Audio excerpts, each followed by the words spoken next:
तो क्या हाल है आप सभी की। उम्मीद करते हैं सब अच्छे होंगे, बढ़िया होंगे, अपने अपने घर पर मौज काट रहे होंगे। तो देखिए, मास्टर ने अपने सर्वेंट की बात मान ही ली और यहाँ पर अमेरिका ने ईरान के ऊपर हमला कर दिया है। 3 न्यूक्लियर साइट्स पर अटैक किया गया है, फोर्दो, नतांज और इस्फहान। जहाँ पर फोर्दो पर सबसे ज़्यादा बड़ा अटैक किया गया है, वहाँ पर तो 12 मैसिव ऑर्डिनेंस पेनिट्रेटर यानी कि जो बंकर बस्टर बम होते हैं ना, दुनिया का सबसे बड़ा बंकर बस्टर बम GBU-57 उसको ड्रॉप किया गया है 12। और उसमें यहाँ पर 6 B-2 बॉम्बर का इस्तेमाल किया गया है, जो अपने आप में काफ़ी ज़्यादा बड़ी बात है। क्योंकि ये जो B-2 बॉम्बर है ना, एक दुनिया का सबसे ज़्यादा महंगा प्लेन है। $2 बिलियन की एक कॉस्ट आती है उसकी।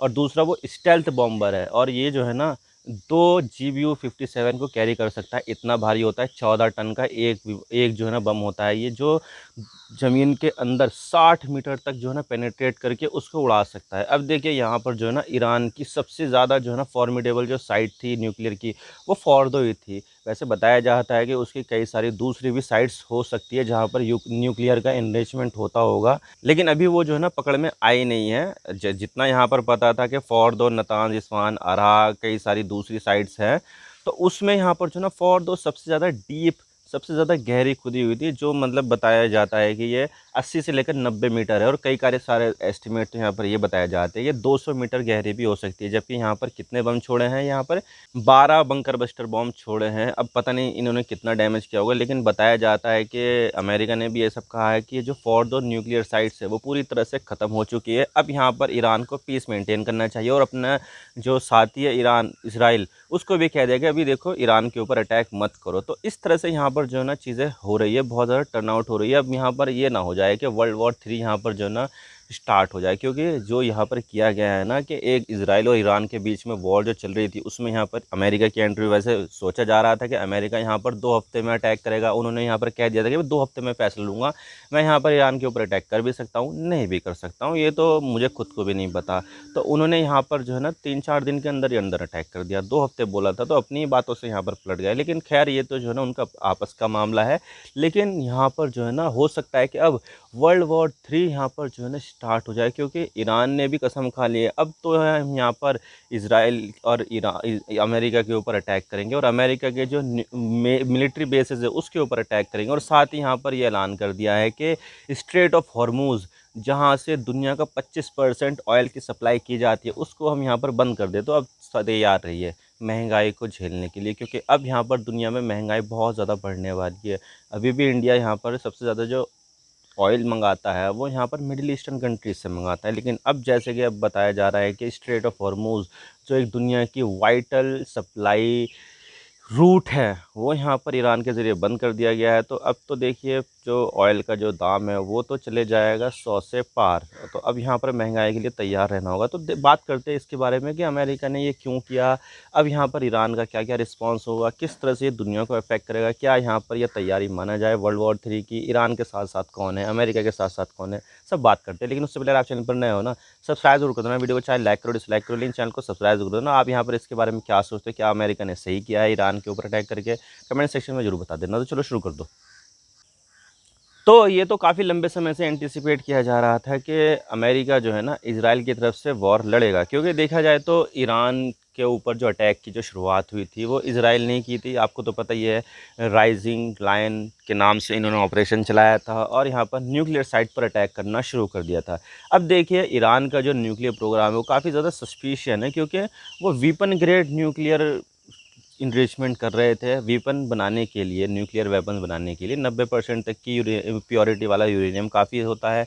तो ईरान यहाँ पर 60% तक की प्योरिटी हासिल कर रहा था। जो न्यूक्लियर वेपन्स बनाने के लिए जो थ्रेशोल्ड है 90% का, उसके काफ़ी ज़्यादा करीब आ गया था। और यही चिंता यहाँ पर इसराइल को सता रही थी कि अगर यहाँ पर ईरान ने न्यूक्लियर वेपन बना लिया तो ये हमारे अस्तित्व के लिए खतरा है, क्योंकि ईरान ने इजराइल को ख़त्म करने की चेतावनी दे रखी है, इजराइल ने ईरान को ख़त्म करने की चेतावनी दे रखी है। तो इस तरह से यहाँ पर दोनों देशों में जो है ना काफ़ी ज़्यादा दुश्मनी है। और ये जो दुश्मनी 1979 में जो इस्लामिक रिवॉल्यूशन हुआ था उसके बाद से यहाँ पर देखी जाती है।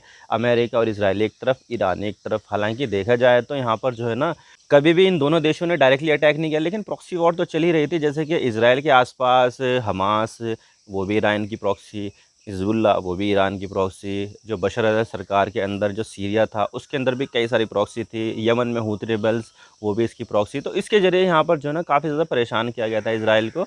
लेकिन अब यहाँ पर जो है ना उन्होंने डायरेक्टली फ़ैसला लिया था कि ईरान के ऊपर अटैक करके हम यहाँ पर ईरान की जो न्यूक्लियर कैपेबिलिटीज़ है उसको यहाँ पर डिस्ट्रॉय कर देंगे। तो इतना ज़्यादा अटैक किया गया, 8-10 दिन हो गए लगातार दोनों देशों के बीच में अटैक होते हुए, लेकिन अभी तक भी यहाँ पर फॉर दो न्यूक्लियर साइट्स को इज़राइल डिस्ट्रॉय नहीं कर पाया था। उसके पास ऐसी कैपेबिलिटीज़ नहीं है कि ज़मीन के अंदर यहाँ पर इतनी गहराई तक जो है ना उसका कोई सा भी हथियार चला जाए। तो इसी वजह से यहाँ पर जो फॉर्दो न्यूक्लियर साइट्स थी वो काफ़ी ज़्यादा फॉर्मिडेबल थी। हालांकि नतान्ज़ भी ऐसी ही थी, लेकिन नतान्ज़ इतनी ज़्यादा गहरी नहीं थी। अब पता नहीं अंदर से क्या नज़ारा है क्या नहीं है, नतान्ज़ क्या पता डिस्ट्रॉय हो गया है या फिर नहीं हुआ है, कुछ कह नहीं सकते क्योंकि अभी यहाँ पर जो है ना कोई ऐसा इंस्पेक्शन देखने को मिले नहीं। लेकिन यहाँ पर जो फॉर्दो है उसके बारे में तो यहाँ पर जो है ना आईएईए ने भी कह रखा है कि बहुत ज़्यादा गहरी है, और ये जो है ना बंकर बस्टर बम के लिए भी काफ़ी ज़्यादा मुश्किल होने वाली है, क्योंकि यहाँ पर ये 80 से 90 मीटर गहरी है और अमेरिका के अलावा किसी दुनिया में दूसरे देश के पास ऐसी कैपेबिलिटीज़ नहीं है कि इतनी ज़्यादा गहराई में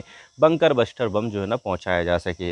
ये सिर्फ और सिर्फ अमेरिका की कैपेसिटी है, और वो भी यहाँ पर अमेरिका के पास जो B2 बॉम्बर है उसके पास ही ऐसी कैपेबिलिटीज़ है। B2 बॉम्बर यहाँ पर सिर्फ और सिर्फ 2 ही ऐसे हथियार रख सकता है, ले जा सकता है, क्योंकि भारी होते हैं। 14 टन का एक होता है भाई, 14 टन अपने आप में काफ़ी ज़्यादा मैसिव लोड होता है, जो एक न्यूक्लियर कैपेबल फाइटर एयरक्राफ्ट के लिए भी जो है ना काफ़ी ज़्यादा हो जाता है। तो ये जो है ना अपने आप में काफ़ी ज़्यादा जो है ना एक बोल्ड मूव है। अमेरिका ने यहाँ पर फॉर्दो के ऊपर अटैक किया, 6 B2 बॉम्बर ने यहाँ पर उड़ान भरी और 12 बंकर बस्टर बम जो GBU-57 थे वो यहाँ पर ड्रॉप करती है फॉर्दो के ऊपर, और जबकि 30 टॉमाहॉक मिसाइल यहाँ पर नतान्ज़ के ऊपर मारे और इस्फ़हान के ऊपर मारे। तो यहाँ पर नतान्ज़ और इस्फ़हान के ऊपर तो मिसाइलों से अटैक किया, जबकि यहाँ पर जो फॉर्दो था उसके ऊपर बंकर बस्टर बम से यहाँ पर अटैक करके उसको डिस्ट्रॉय कर दिया गया। हालांकि अमेरिका का यहाँ पर ये कहना है कि उसको डिस्ट्रॉय कर दिया गया है, लेकिन यहाँ पर अब पता नहीं है कि डिस्ट्रॉय हुआ है या नहीं हुआ है, क्योंकि वो बहुत ज़्यादा गहरा है और अंदर कहाँ-कहाँ पर जाल है, किस तरह से जाल बना हुआ है,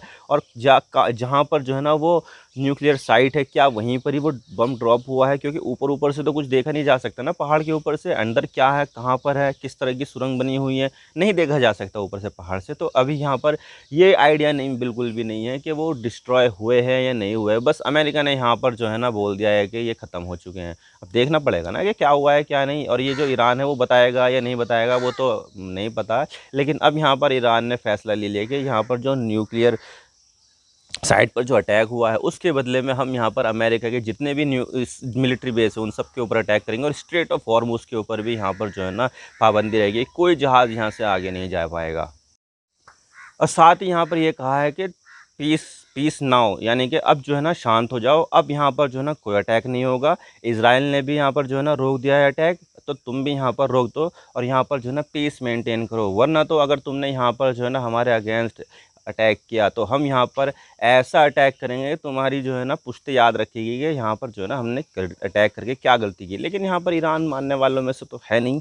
तो ईरान ने भी यहाँ पर यही फैसला लिया है कि अब यहाँ पर मिलिट्री बेस जो यूएसए के हैं उनके ऊपर हम अटैक करेंगे, स्ट्रेट ऑफ हॉर्मुज़ यहाँ पर स्टॉप हो जाएगा, और ये जो है ना चोक पॉइंट दुनिया के लिए एक मैसिव ब्लो लेकर आएगा, क्योंकि 25% जो ऑयल है वो यहीं से ही ट्रैवल करके पूरी दुनिया में जाता है। इंडिया भी यहाँ से काफ़ी ज़्यादा ऑयल यहाँ पर ख़रीदता है, तो इंडिया के लिए मुश्किल हो जाएगी, और इंडिया के लिए और ज़्यादा मुश्किल हो जाएगी, क्योंकि जो प्राइस है पेट्रोलियम का, प्राइस है यहाँ पर ऑयल का, वो और ज़्यादा महंगा हो जाएगा। भाई यहाँ पर ईरान चुप होने वाला नहीं है, ईरान तो यहाँ पर अटैक करेगा, क्योंकि उसको यहाँ पर ये लगता है कि बाकी के जो दूसरे मिडिल ईस्टर्न देश हैं, मुस्लिम देश हैं, उन्होंने यहाँ पर ईरान की बिल्कुल भी मदद नहीं की। तो अब यहाँ पर वो हो सकता है कि उनकी ऑयल फैसिलिटीज़ पर अटैक करे, और यहाँ पर अगर ऐसा होता है तो भाई ये दुनिया के लिए डिज़ास्टर साबित होगा और दुनिया भर में महंगाई हो जाएगी। इंडिया में तो वैसे ही लोग महंगाई से बहुत ज़्यादा परेशान हैं, और अगर यहाँ पर जो है ना और ज़्यादा महंगाई हो जाती है तो ये इंडियंस के लिए मुसीबतों वाला साल हो सकता है। वैसे भी इस साल बहुत ज़्यादा मुसीबतें आई है, पहलगाम पर अटैक हुआ,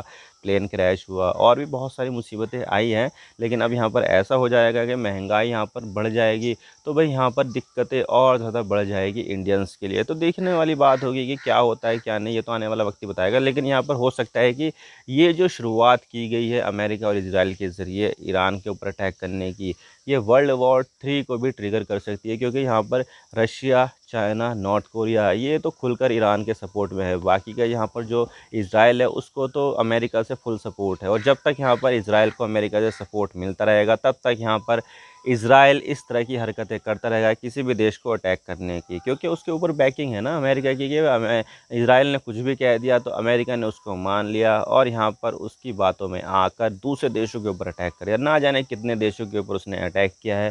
लीबिया चाहे देख लीजिए, बेंजामिन नेतन्याहू की बातों में आकर अटैक किया। सद्दाम हुसैन के इराक पर अटैक किया बेंजामिन नेतन्याहू की बातों में आकर के। सद्दाम हुसैन के इराक के पास वेपन ऑफ मास डिस्ट्रक्शन है, केमिकल वेपन बना रहे हैं ये, तो इसके ऊपर अटैक करो। तो यहाँ पर अटैक करके इराक के 1 मिलियन से भी ज़्यादा लोगों को अमेरिका ने मार दिया। बहुत ज़्यादा जो है चिंता की बात है कि एक आदमी की पॉलिटिकल विल को पूरा करने के लिए अमेरिका इतने बड़े-बड़े कदम उठाता है और इसमें अमेरिका के कई सारे लोग भी मारे गए हैं, सोल्जर मारे गए हैं यहाँ पर। तो यहाँ पर ऐसा नहीं है कि जो है ना सिर्फ़ और सिर्फ़ इज़राइल को फ़ायदा होता है और यहाँ पर अमेरिका को फ़ायदा होता है, बल्कि यहाँ पर अमेरिका को नुकसान होता है। इज़राइल को तो सारा का सारा फ़ायदा है ही, क्योंकि यहाँ पर पूरी तरह से बैकिंग मिल रही है। जो मंगाता है अमेरिका से वो उसको मिल जाता है और जैसा अमेरिका को कहता है वैसा अमेरिका करता है। तो एक तरह से देख लीजिए जो है ना इज़राइल अमेरिका का एक पपेट स्टेट नहीं, बल्कि अमेरिका यहाँ पर इज़राइल का एक पपेट स्टेट बनवाना चाहता है यहाँ पर। आप चाहे तो देख लीजिए किसी भी यहाँ पर जो है ना बात करके क्या यहाँ पर जो है ना अमेरिका इज़राइल के एक पपेट स्टेट है, तो 50% से भी ज़्यादा लोग बोलेंगे हाँ ऐसा है यहाँ पर। तो अब देखने वाली बात होगी कि ईरान का यहाँ पर अगला कदम क्या होता है। लेकिन यहाँ पर इस तरह से दुनिया में महंगाई तो एक तो बढ़ेगी और ऊपर से वर्ल्ड वॉर 3 का खतरा भी यहाँ पर कहीं ना कहीं हमें दिखाई दे रहा है। मैं तो बस इतना कहना चाहता हूँ। वीडियो थोड़ा सा ही पसंद है लाइक जरूर कर देना और चैनल पर नए हो तो चैनल को सब्सक्राइब जरूर कर देना। आपकी एक सब्सक्रिप्शन से हमारे कंटेंट बनाने की मोटिवेशन मिलती है। Thank you for watching. I really appreciate your time. God bless you all. Now signing off.